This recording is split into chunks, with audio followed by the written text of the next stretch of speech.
বৰসঙীয়া হাইস্কুলত অন্য এক প্ৰয়াস সংস্থাৰ মেধাৱী ছাত্ৰ ছাত্ৰীক সম্বৰ্ধনা অনুষ্ঠান। বিগত বৰ্ষৰ দৰে 2024 বৰ্ষৰো হাইস্কুল শিক্ষান্ত পৰীক্ষা আৰু উচ্চতৰ মাধ্যমিক চূড়ান্ত পৰীক্ষাত প্ৰথম বিভাগসহ ৭৫% উজলি উঠা সাফল্য অৰ্জন কৰি পশ্চিম যোৰহাটৰ চৰকাৰী বিদ্যালয়ত শিক্ষা গ্ৰহণ কৰা মেধাৱী অতি দৰিদ্ৰ সীমাৰেখাৰ পিছপৰা অধ্যৱসায় কঠোৰ পৰিশ্ৰম আৰু মেধাৰ বলত সাফল্য লাভ কৰা ৩০গৰাকীকৈ ছাত্ৰ ছাত্ৰীক এক বিশেষ সম্বৰ্ধনা জনাই অন্য এক প্ৰয়াস সামাজিক সংস্থাই মেধাৱী ছাত্ৰ ছাত্ৰীসকলক এখন সম্বৰ্ধনা পত্ৰৰ লগতে অধ্যয়নৰ লগত জড়িত ভৱিষ্যতৰ জীৱনত আৰু অধিক কৃতিত্বৰ দ্বাৰা উদ্ঘাটন কৰি যাতে উচ্চ শিক্ষা আৰু ব্যক্তিগত বিকাশৰ ক্ষেত্ৰত আগবাঢ়ি যাব পাৰে তাৰ কামনাৰে সহায়ৰ হাত আগবঢ়াই যোৱাৰ লক্ষ্যৰে যাৱতীয় সামগ্ৰী প্ৰদান কৰা হয়।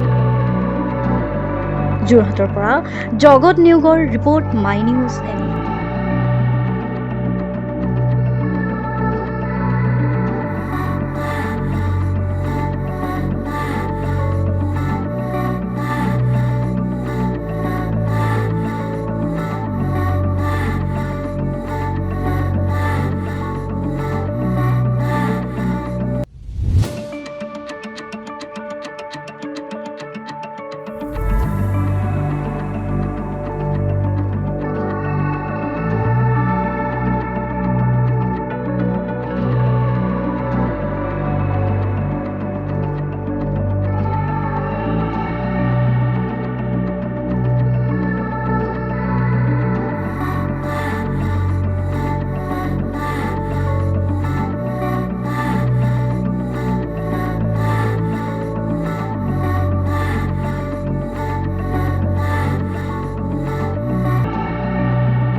মোৰ লখিমী কেইজনীয়ে ইমান বেছিকৈ গাখীৰ দিয়ে, মনটো একেবাৰে ভাল লাগি যায়। বিয়মৰ দানা খোৱাৰ পৰা মই বেছিকৈ লাভৱান হৈছোঁ। আপোনালোকেও বিয়মৰ দানা খুৱাওক আৰু এইটো বেছিকৈ লাভ কৰক।